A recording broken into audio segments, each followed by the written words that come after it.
judici aquesta declaració. Endavant. Doncs hola, bon dia, Helena. Està previst d'aquí menys de 3 quarts d'hora, a les 12, és el moment en el qual el titular del jutjat d'instrucció número 11, el Francisco González Maillo, prendrà declaració a Marc Caparrós, que és el cap de la BRIM, la Brigada Mòbil dels Antiavalots dels Mossos d'Esquadra, des de l'octubre de 2012, és a dir, un mes abans que hi hagués la vaga general del 14 de novembre, i ha de donar explicacions davant del jutge de quin és l'operatiu que es va muntar just en la zona del Passeig de Gràcia, entre Casp i Gran Via, que és on Ester Quintana va rebre un impacte, segons els forenses, d'una bala de goma i va perdre un ull. Es tracta una mica de respondre a una petició del que és l'advocada d'Ester Quintana, que intenta que amb aquest testimoni s'aclareixin detalls que han quedat confusos, s'han contradit, s'han donat versions diferents de quina era la situació de les 3 unitats, la Dragó 40, la Dragó 403 i la Dragó 414, que no s'ha sabut fins a mitjans de juliol, que també era present en aquella zona, quina era la situació, si els agents van baixar o no van baixar de les unitats i si es van disparar o no es van disparar salves o, en tot cas, també aquesta pilota de goma. Tot plegat és una miqueta confús, dèiem, hi ha hagut versions diferents, hi va haver un primer informe que va estar aturat fins i tot, que va causar alguna dimissió. I ara mateix tot aquest embalum l'hauríem de poder posar al damunt de la taula i poder aclarir realment quina és la situació. Dèiem que declara com a testimoni perquè pel que fa a Mossos d'Esquadra, els únics que estan imputats en aquest cas és un subinspector, el que dirigia les 3 unitats, la Dragó 40, la Dragó 403 i la 414, i també l'escopeter de la Dragó 40. A finals de juliol van declarar 6 agents més de la unitat 414, però cap d'ells, que estan apartats del servei per la Conselleria d'Interior, no han estat imputats pel jutge. Així doncs, aquest és l'esperat testimoni que podria aclarir una mica més quina era la situació d'aquestes unitats i si varen o no disparar o si recorden o no, perquè de fet s'han contradit entre que s'havien disparat salves o que no recordaven si havien disparat o no salves aquella nit del 14 de novembre. Fina Brunet, des de les portes mateix de la Ciutat de la Justícia, a l'espera d'aquesta declaració, nosaltres podem parlar avui amb l'Antoni Castejón, que és portaveu del Sindicat de Mossos d'Esquadra per Comissions Obreres. Bon dia i benvingut. I durant un temps, a més, va ser antiavalots dels Mossos. El cas d'Ester Quintana ha posat en dubte, com saben, en més d'una ocasió, la credibilitat del Departament d'Interior, per bé que des d'Interior es manté que allà no es van disparar pilotes de goma, i aquesta és la qüestió que s'està debatent aquests dies també en els jutjats i als tribunals. I vostè quina opinió en té? Jo crec que aquest tema s'ha anat de mare, en el sentit que s'ha complicat molt des del principi, especialment per les pèssimes i nefastes explicacions que s'han fet a nivell polític. És a dir, no pot ser que el dia següent d'una vaga general, amb tot el que suposa un dispositiu de 14-18 hores, a lo millor, que van treballar els agents, el dia següent surti el conseller Puig i digui directament que no es va disparar cap tipus de pilota ni de res. Encara potser no s'havia pogut mirar ni repassar, perquè la gent té que arribar a fer els informes i tot. La gent té que arribar i, a més, ha de portar les pilotes de goma. Les pilotes de goma surten de comissaria i tornen a comissaria. Ho podem aclarir, això? Sí, sobretot el que vull aclarir és que aquí no es baixa ni de la furgona si no reps una ordre. No es tira una pilota, evidentment, si no reps una ordre i des de molt, molt a dalt. Ja no parlo d'un mosso, sinó fins i tot d'un polític. Ha de ser el director de la policia que autoritzi a fer llançament de pilotes de goma? Per tant, i des de sempre s'ha dit que no es van autoritzar les pilotes de goma. Des d'un principi jo crec que aquest és el concepte bàsic, és que no s'ha disparat cap pilota de goma. Per què? Perquè ningú va rebre l'ordre, això ho han fet dels propis agents que no van rebre aquesta ordre, i jo, que com bé has dit, que he sigut antiavalot, t'asseguro que no baixes ni a la furgona si no t'ho manen. Si no tens aquesta ordre. No tenim discrecionalitat. Per tant, podria haver estat algun altre tipus de projectil, com per exemple el de 40 mil·lígrams? El de Foam. 40 mil·límetres, no? Sí, el de 40 mil·límetres. Això, aquest cas està en judici. Allà, pel que consta en informes, tampoc es va disparar pels voltants d'allà, o pels voltants sí, però més cap a baix.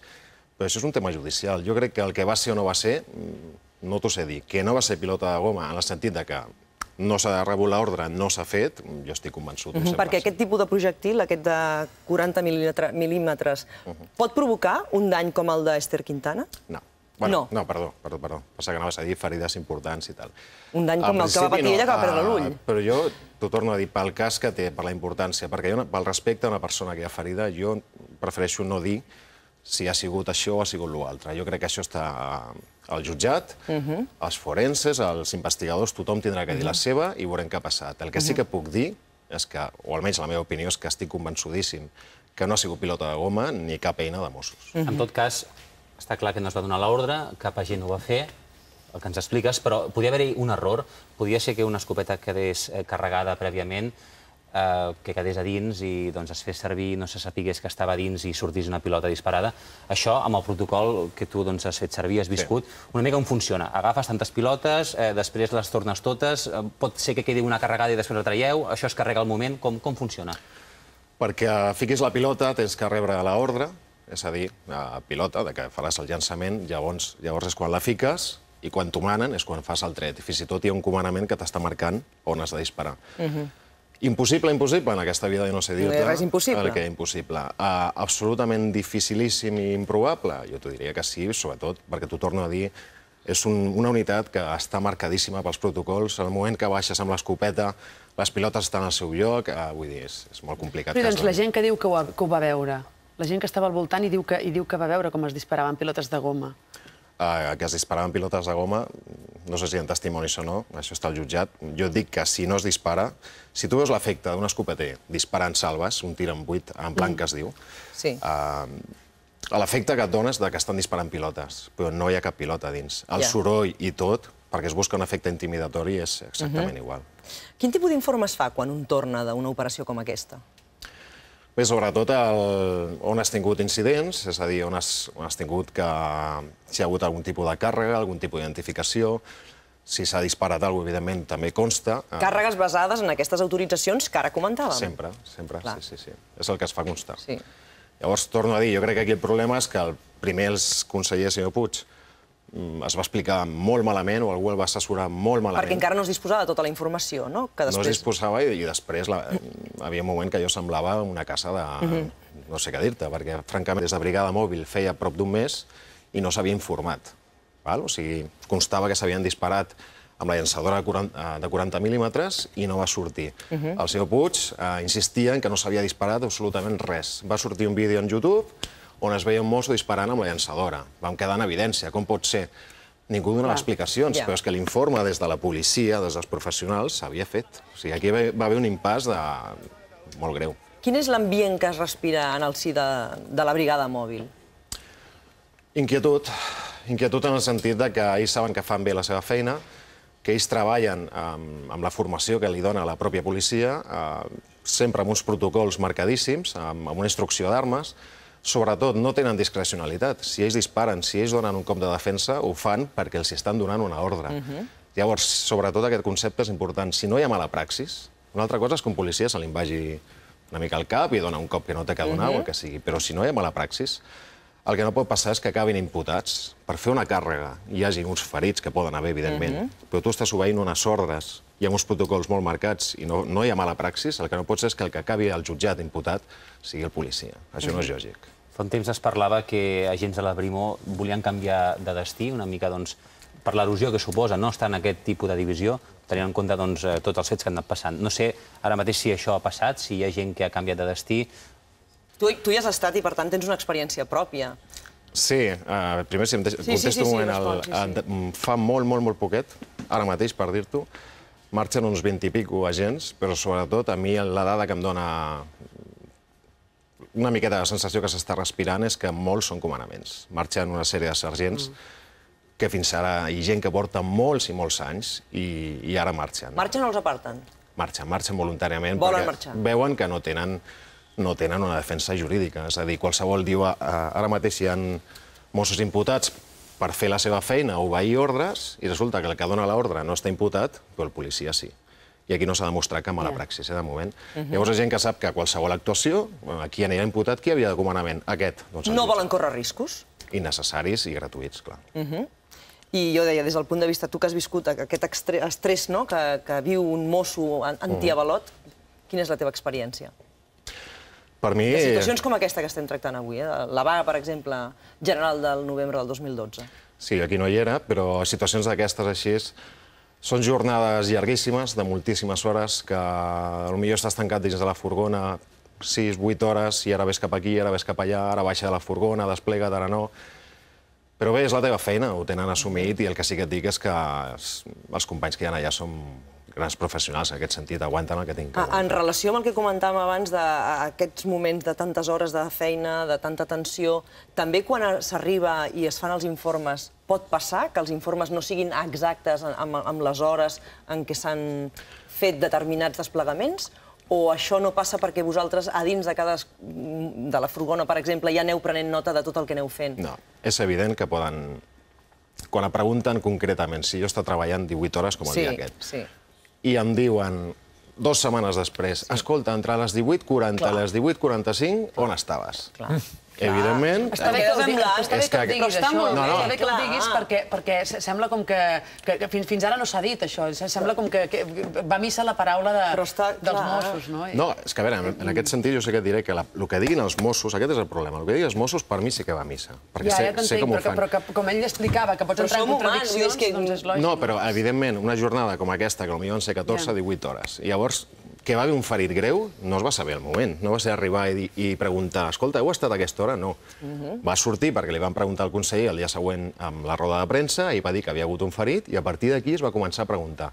Llavors, si a mi em pregunten una jornada de 18 hores o 14 hores, em pregunten entre les 18:40 i les 18:40 i 50 segons, vau baixar concretament de la furgona? Estàveu concretament aquí? Perdona, vull dir, espera, pensem, vull dir...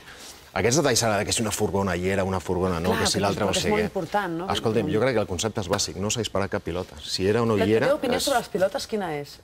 La teva opinió sobre les pilotes de goma, tu les prohibiries? Miri, jo és un tema... Fins ara s'han fet servir, s'estan fent servir. Alguna eina hem de tindre, és a dir, el que no pot ser, i a vegades la gent se n'oblida, és els incidents gravíssims que han hagut a Barcelona, des de cafeteries cremant-se. Ens han tirat absolutament de tot. El d'Aruix, que jo crec que tothom té a la memòria. Llavors, quan això s'ha de tallar, necessitem eines. El que no pot ser és arribar al cos a cos, perquè llavors sí que estaríem parlant de ferits molt, molt greus.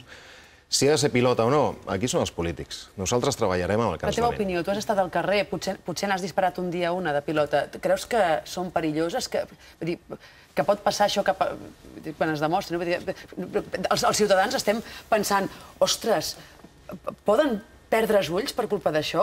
Ja sabem que encara no està demostrat, però dir, ostres, està passant això? Hem d'acceptar que estigui passant això per reprimir una manifestació? Sí, però... A mi em fa por, no, això, saps? Sí, però és que t'ho torno a dir. Abans de disparar una pilota hi ha una sèrie de protocols, s'avisa fins i tot per megafonia, s'està marcant molt i es dispara molt concretament els que t'estan tirant o hi ha de tot, no? Tota arma té un risc, tota. Des d'una defensa, la porra, perquè tothom ho entengui, a una pistola, totes tenen un risc. Tirar una pilota, evidentment, té un risc. A partir d'aquí, el que no pot ser és que ho acabi pagant el Mossos si algú decideix aquest risc o no. O sigui, només estan obeint ordres. D'aquí a mitja hora declara el cap de la brigada mòbil. Per on creus que pot anar aquesta declaració? Jo crec que ella explicarà els fets amb tots els informes que té. Va com en qualitat de testimoni i esperem que expliqui alguna coseta, sobretot que doni una miqueta de llum a tot. Nosaltres som els primers interessats que volem que aquest tema passi. És a dir, són molts mesos que qualsevol coseta s'està tornant a fer i tornen a sortir imatges i moltes vegades es diuen autèntiques barbaritats i en aquest sentit aquest tema esperem que acabi. Nosaltres estarem aquí per explicar-ho. Antoni Castejón, gràcies per acompanyar-nos avui als matins de TV3 i Bernat Noel Tifón Nonis, gràcies per ser intentar-nos aclarir una mica la investigació sobre aquest cas tan enrevessat.